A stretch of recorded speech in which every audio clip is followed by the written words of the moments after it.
Demander à un dirigeant de devenir créateur de contenu, c'est un peu comme demander à un chirurgien de devenir réalisateur entre deux opérations. C'est le concurrent moins compétent que toi, mais qui est invité comme expert dans toutes les conférences ou sur des podcasts, alors qu'en toute logique, en termes de niveau d'expertise, c'est peut-être toi qui aurais dû être invité. Et ben, il m'a fallu presque une après-midi plus une soirée pour créer uniquement 9 minutes de contenu. Produire du contenu face caméra, surtout quand on n'est pas à l'aise, c'est extrêmement difficile. Et c'est là que j'ai réalisé deux choses à ce moment-là. Cette fracture, elle se manifeste de trois façons concrètes. T'as pas un problème de contenu, t'as un problème de signal. Il y a en Suisse romande une fracture invisible. D'un côté, ceux qui savent et l'autre, ceux qui sont vus. Et ce ne sont pas toujours les mêmes. Est-ce que ça t'est déjà arrivé de scroller sur LinkedIn ou sur une autre plateforme et de voir des concurrents parfois plus jeunes et moins expérimentés que toi avoir l'air d'être la référence dans ton domaine, alors que toi, de ton côté, tu as 10, 15, 20 ans d'expertise réelle, mais on te voit nulle part. Cette fracture, elle se manifeste de trois façons concrètes. La première, c'est un prospect ou un client qui te dit après 15 ans de collaboration qu'il ne savait pas que tu faisais aussi ce genre de choses.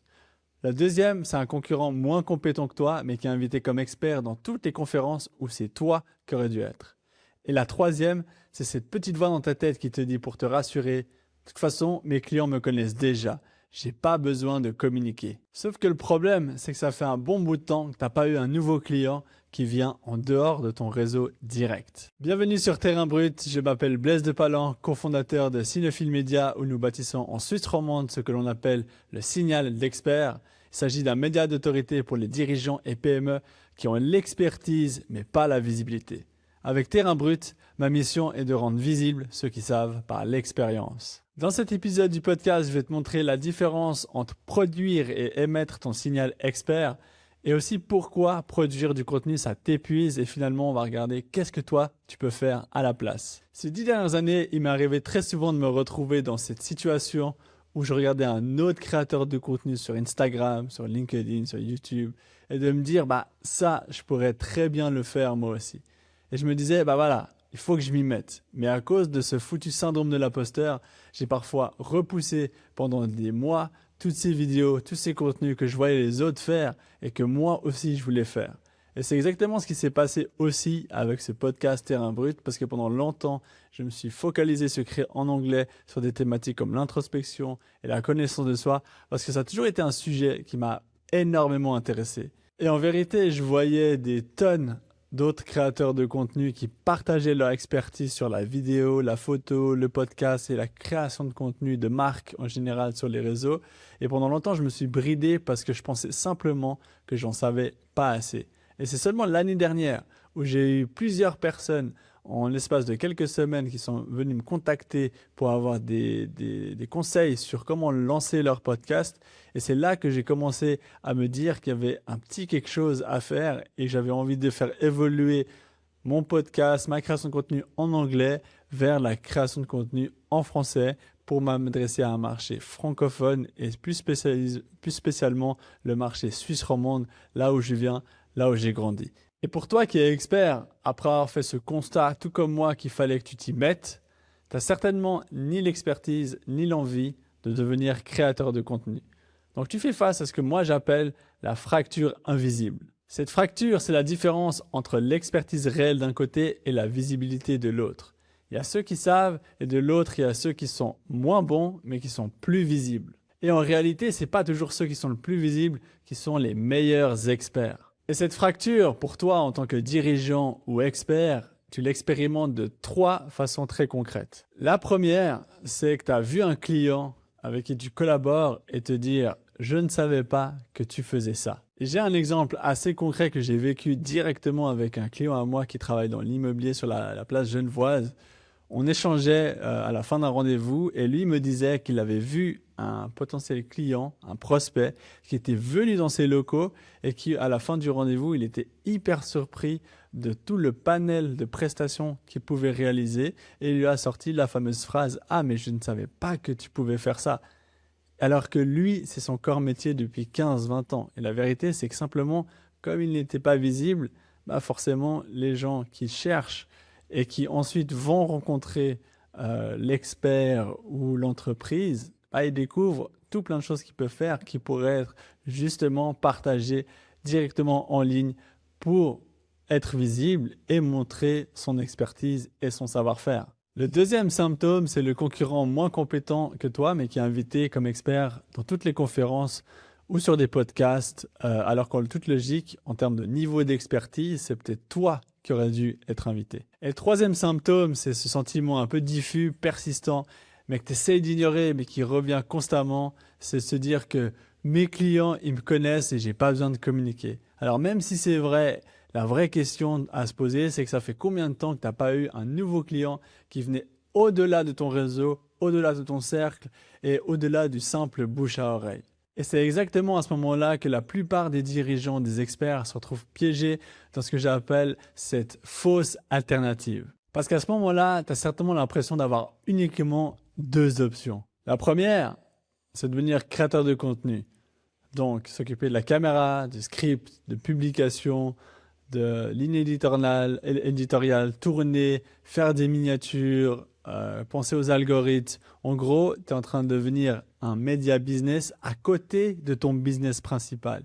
Et tu vas devoir investir un temps massif pour apprendre en réalité un nouveau métier alors que toi, tu as déjà ton expertise. Et la deuxième option, c'est de rester silencieux, de continuer à compter sur le bouche à oreille, sur les réseaux historiques, sur la qualité du travail qui finira bien par payer, qui finira bien par se voir et d'espérer que les bons clients vont continuer à arriver et regarder en silence les autres prendre ta place sur ton marché alors que le vrai expert, celui qui a le plus d'expertise peut-être, c'est toi. Mais le problème avec ces deux options, c'est que ça te laisse probablement penser que la seule façon d'être visible pour un expert ou pour une entreprise comme la tienne, c'est de devenir producteur et créateur de contenu. Mais je vais te donner une petite métaphore pour vraiment bien ancrer cette situation et montrer que ce n'est pas la solution pour toi. Demander à un dirigeant de devenir créateur de contenu, c'est un peu comme demander à un chirurgien de devenir réalisateur entre deux opérations. Techniquement, c'est faisable. Bien sûr que le chirurgien, il pourrait très bien prendre une caméra, apprendre le cadrage, le montage, s'inscrire peut-être à des formations, produire des films entre ces opérations, si c'est une passion ou un intérêt particulier pour cette personne-là. Mais voilà le vrai problème. Voilà ce qui va se passer si quelqu'un dilue son expertise. Le chirurgien, lui, il va diluer sa concentration et son énergie et peut-être même son identité professionnelle dans un autre métier qui n'est pas le sien. Et tu ne vas pas gagner un bon réalisateur ou un bon créateur de contenu parce qu'on ne devient pas comme ça créateur de contenu à mi-temps en plus de ton expertise et de ton métier et du temps que ça prend pour pratiquer ton expertise. Et si on pousse la métaphore un peu plus loin, on pourrait même se dire que pendant que le chirurgien il essaye de devenir créateur de contenu et réalisateur, il n'y a plus personne qui opère à sa place, qui sauve des vies et le chirurgien il n'est plus à la place qu'il devrait être. Et c'est un petit peu ce qu'on demande aux experts et aux dirigeants aujourd'hui. On leur demande de cumuler leur métier réel, leur expertise qu'ils ont appris à faire avec celui de devenir créateur de contenu qui est un autre métier, qui est encore quelque chose de supplémentaire. Et après, on s'étonne que ça ne fonctionne pas et c'est tout à fait normal. En ce qui me concerne, ça fait plus de 10 ans aujourd'hui que je crée du contenu, que ce soit sous forme de vidéos, de photos et de podcasts. Et d'abord, vous avez certainement déjà entendu l'histoire si vous avez écouté les autres épisodes de podcast. D'abord, j'avais envie vraiment de créer des belles images et derrière la caméra, c'était là où je me sentais le plus à l'aise.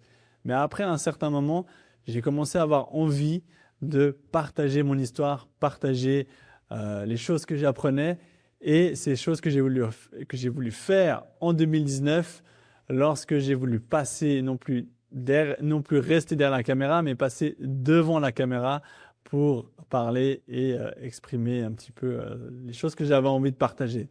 Sauf que ce moment-là, en Californie, en 2019, face caméra, au moment où j'ai voulu partager mon expertise, il m'a fallu presque une après-midi plus une soirée pour créer uniquement 9 minutes de contenu. Et c'est là que je me suis rendu compte que produire du contenu face caméra, surtout quand on n'est pas à l'aise, c'est extrêmement difficile. Et c'est là que j'ai réalisé deux choses à ce moment-là. La première, c'est que je n'ai pas besoin de porter et de produire seul un sujet en partant d'une feuille blanche. Et la deuxième, c'est que le podcast avec un invité c'est peut-être le format qui te permet de créer, co-créer sans avoir à partir d'une feuille blanche. Et le vrai déclic pour moi, il est arrivé un peu plus tard, c'était fin de l'année passée, quand j'enregistrais un podcast avec mon associé Julien Bourleau pour son podcast Le Psy Part en Live. Je vais mettre le lien en description pour ceux qui veulent aller voir. Et en le voyant interviewer cet expert sur notamment la nutrition, j'ai compris quelque chose d'assez fondamental. C'est qu'on n'était pas obligé de constamment partir de zéro quand on produisait du contenu, mais qu'on pouvait simplement avoir un expert, l'inviter et le laisser parler, répondre aux questions, comme il avait fait ce jour-là avec Olivier Bourquin. Et il suffit simplement de laisser l'expert émettre son expertise, avoir la conversation et le flux de contenu se crée par lui-même. Et c'est exactement la même chose pour toi qui as déjà 10, 15, 20 ans d'expérience et qui a servi des dizaines de clients. Tu as vécu beaucoup de choses, tu as vu énormément de choses, d'expérience autour de ton expertise. Tu n'as pas besoin de devenir créateur de contenu. Tu as juste besoin d'émettre simplement ce que tu sais déjà autour d'une conversation. Et c'est exactement ce que l'on s'est dit avec Julien, mon associé en fondant Signophile Media. L'idée, c'est de mettre les experts en condition d'émission. Et c'est autour de ce constat que nous avons créé notre propre méthode Signophile. Alors si tu t'es déjà dit, je devrais peut-être faire du contenu, mais j'ai pas envie de devenir créateur de contenu, et tu as tout à fait raison, pour toi, il s'agit simplement d'émettre ton expertise et pas de produire du contenu depuis zéro. Et pour bien illustrer, voici la différence entre ce que moi j'appelle produire et émettre. Et pour être un peu plus lexical, produire, c'est fabriquer quelque chose à partir de rien. C'est un acte de création, ça suppose avoir le temps, les compétences techniques et surtout l'envie de devenir un créateur et de créer. Et comme je l'ai déjà dit tout à l'heure, quand tu produis, tu pars très souvent d'une feuille blanche que tu dois remplir et tu dois recommencer le processus pour chaque pièce de contenu. Et émettre, à l'inverse, c'est complètement autre chose. C'est laisser sortir ce qui est déjà là. C'est un acte de partage et de transmission naturelle. C'est pas un acte de création. Ça t'oblige pas à passer du temps conséquent à créer depuis une page blanche. Ça part du principe simple que grâce à ta longue expérience, à ton expertise, tu as déjà des tas de choses à dire et à partager. Tu as des expériences, des histoires, des anecdotes, des processus ou même des questions récurrentes de ton client que tu peux utiliser pour émettre ton signal. Et tout ce que tu as besoin, c'est quelqu'un qui t'aide à extraire la valeur, extraire les anecdotes de tout ça. Un petit peu comme si tu te faisais inviter à une émission radio de la RTS pour parler de ton sujet. Sauf qu'il s'agit de ton propre média et c'est là où tu attires le public que toi, tu veux servir. Et c'est ça vraiment la grosse différence. Et c'est ça que nous, on appelle émettre son signal d'expert. Tu produis pas, tu émets ton expertise. Et maintenant, j'aimerais parler d'une différence fondamentale qui existe entre émettre et produire. Produire, ça vous fatigue, surtout si vous n'êtes pas créateur. Et émettre, ça vous permet de durer. Pourquoi? D'abord, le premier point, c'est l'énergie. Comme on l'a vu, produire demande une énergie créatrice assez régulière. Il faut trouver l'angle, la structure, scripter, trouver des idées assez régulièrement et repartir souvent de zéro. Alors qu'émettre, ça permet de taper dans ce qui existe déjà, ton expertise, ton expérience et tu vas simplement parler de ce que tu sais déjà sans rien avoir à créer de zéro. Et la deuxième chose, c'est la prise de parole. Produire demande de scripter et de faire face seul à la caméra. Et pour être passé par là, c'est encore maintenant quelque chose d'assez difficile et d'impressionnant. Et en faisant ça, il y a toujours une partie de toi-même qui se perd entre toi et la personne que tu t'adresses. Parce qu'il y a cette caméra, il y a cette lentille froide et c'est parfois difficile. Et à l'inverse, émettre laisse l'expert rester lui-même. Le chirurgien reste le chirurgien, le dirigeant et l'expert restent l'expert. C'est l'expertise qui devient visible et pas l'expert qui doit performer face caméra. Et dans un monde où tout le monde cherche à être authentique face caméra, à mon avis, c'est la meilleure façon pour toi d'être le plus naturel possible. Le troisième, c'est le lieu. Produit suppose d'avoir un studio ou d'avoir un espace pour pouvoir filmer et tourner. Et on a déjà tous vu ces contenus qui sont tous produits dans le même studio de la région où tous les décors se ressemblent de chaque podcast. Et émettre, à l'inverse, se capte dans l'univers naturel de l'expert, dans son bureau, son atelier, son terrain, parce que l'émission d'un signal expert, c'est plus unique quand il se capte dans ton écosystème plutôt que de quelque chose d'assez neutre. Et c'est ce qu'on fait, nous, avec Cinephile Media. Quatrième plan, c'est la durée du contenu. Produire sous-entend la création de contenu jetable, un post LinkedIn, un post TikTok, un post Instagram qui disparaît en 24 heures, 48 heures ou peut-être même une semaine. Donc, tu es constamment dans cette roue de devoir créer en permanence. Alors qu'émettre, ça te permet de bâtir un actif durable où chaque épisode renforce le précédent et la portée s'élargit, l'autorité s'installe avec le temps. Et au bout de 12 mois, c'est pas une série d'épisodes que tu as, c'est une vraie infrastructure d'autorité que tu as construit avec le temps. Et le cinquième plan, c'est l'effet identitaire, parce que produire, ça fatigue identitairement, parce que vous portez en permanence un métier qui n'est pas le vôtre, la création de contenu. Alors qu'à l'inverse, émettre renforce cette idée identitaire, parce qu'à chaque épisode, ça te reconfirme dans ton expertise, dans ce que tu sais déjà, et tu te concentres uniquement sur ce que tu fais de mieux. Et tout ça, ça fait quand même beaucoup de choses à apporter pour quelqu'un qui a déjà une expertise et un temps limité pour la production. Si vous aimez l'idée de créer du contenu et de communiquer autour de votre expertise, allez-y. J'en connais beaucoup des experts qui prennent le temps de créer du contenu parce que simplement ils aiment ça et que ça marche très bien pour eux. Et ça, il faut le faire. Mais si tu n'as pas l'expertise de produire toi-même ou l'envie de porter la production, c'est là où l'émission de ton signal d'expert, elle prend tout son sens. Et elle te libère de 3 choses très précises. La première libération, c'est que tu n'as pas à devenir créateur de contenu ou influenceur. Tu fais ce que tu sais déjà, tu partages ce que tu sais déjà et tu restes simplement l'expert. La deuxième libération, c'est que tu n'as pas à investir un temps massif.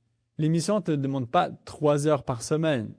Elle ne demande pas de bloquer tous les jours, tous les vendredis, du temps pour scripter ou tourner du contenu. Ça te demande simplement quelques heures par trimestre avec la bonne organisation, la bonne équipe pour t'accompagner et tout ça dans ton univers et tout le reste, ça se passe sans toi. C'est nous qui nous occupons et c'est exactement ce que nous on fait avec Cinephile Media. Et la troisième libération, c'est que tu n'as pas besoin d'être bon devant la caméra. Tu n'as pas besoin d'être photogénique ou de mémoriser un script complet et d'être angoissé seul face à la caméra comme moi je l'ai déjà été dans le passé. Tout ce qu'on te demande, c'est simplement d'amener tout ce que tu sais déjà naturellement sur ton métier avec tes opinions, tes histoires et tes anecdotes et c'est tout ce que tu as à faire. Donc pour conclure, si tu es un dirigeant, un expert ou un fondateur de PME en Suisse romande et que tu t'es déjà dit « je devrais communiquer plus mais je n'y arrive pas », tu n'as pas un problème de contenu. Tu as un problème de signal. Voilà, on arrive à la fin de cet épisode de podcast de Terrain Brut entre la distinction entre produire et émettre.